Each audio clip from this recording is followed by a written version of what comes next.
apa yang disampaikan dari masjid ini ya. Ini Kecampur Hidayah.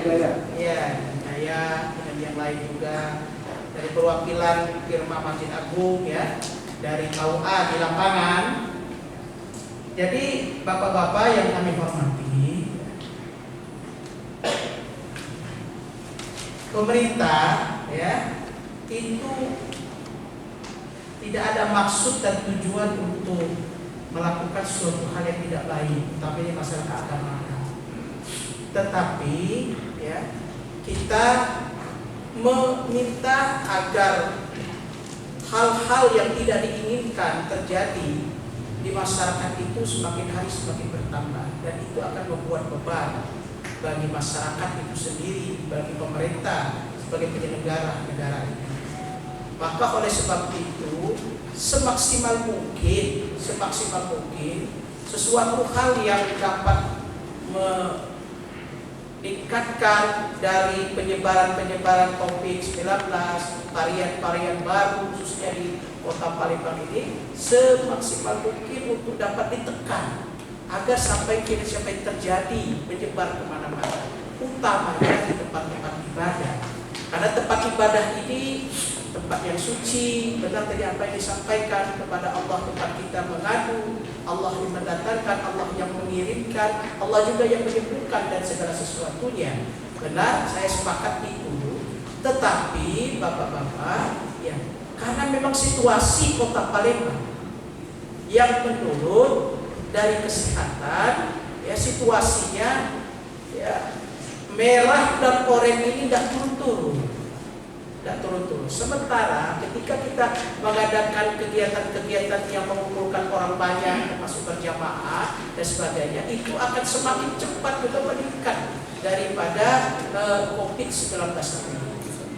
Maka oleh sebab itu kami selaku aparat di Kementerian Agama Kota yang berkewajiban menyampaikan edaran dari pimpinan. Kewajiban kami Pak menyampaikan itu. Kalau tidak disampaikan hal ini, kami yang salah. Ya.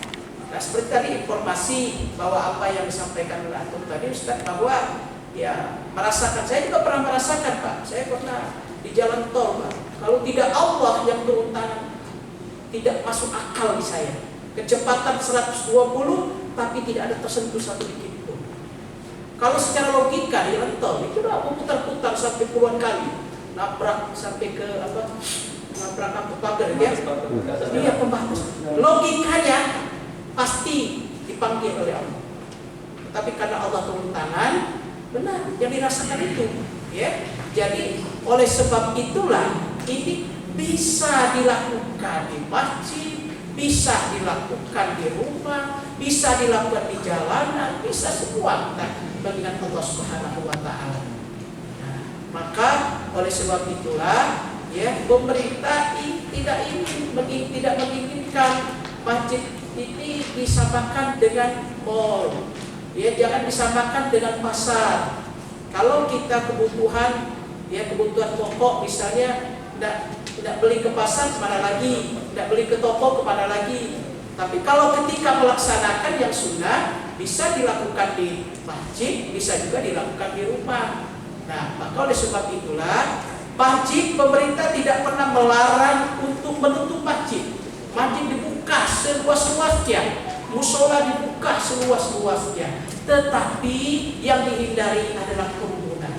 Nah, kerumunan inilah yang kami mohonkan kepada pengurus masjid untuk memikirkannya bersama-sama. Jadi bukan hanya tugas pemerintah, tetapi tugas kita bersama. Kalau COVID ini, masalah pandemi ini diserahkan seluruhnya kepada pemerintah, tidak melibatkan tokoh agama, tidak melibatkan pengurus masjid, tidak melibatkan tempat ibadah lainnya, ya kami akan kewalahan Pak. Kewalahan sekali untuk menangani hal seperti ini. Nah, jadi artinya bahwa hal seperti ini kami mohon pemahaman dari bapak-bapak dan pengurus masjid lainnya.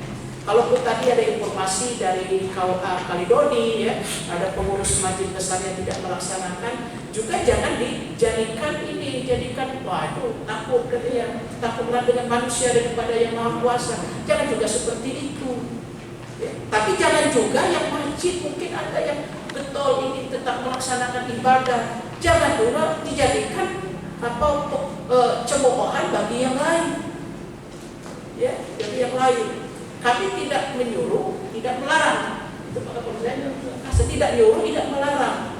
Artinya bahwa ini kewajiban kita semua, ya, untuk jangan sampai penyebaran COVID-19 ini tersebar dengan masyarakat, termasuk menyebar kepada jamaah-jamaah kita. Nah, itu kira-kira seperti itu, ya. Nah, kalau seandainya ada yang mengatakan apakah ada hukuman sebagainya, Allah akan lebih tahu lagi apa yang terjadi pada diri kita. Yang jelas bahwa dalam kaidah fikih yang jelas la dirara wa la dirara, jangan mencelakakan orang lain, jangan mencelakakan diri kita dan orang lain. Oh iya, maaf ya. Ibadah ini kita semua merasakan apa yang dirasakan oleh kita. Nah, jadi jangan juga bapak-bapak kami mohon bagi yang kuat mau tidak mau harus melaksanakan, jangan ngompori dengan yang lain, jangan kasih tahu bahwa pemerintah ini begini, tidak Pak, tidak ada pemikiran untuk melakukan hal-hal yang tidak baik tersebut.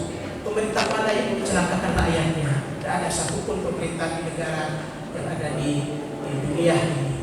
Maka oleh sebab itu kami selaku aparatur pemerintah, ya, ini siapa lagi yang mau melaksanakan surat edaran dan perintah dari instruksi dari atasan kalau bukan kami, Pak?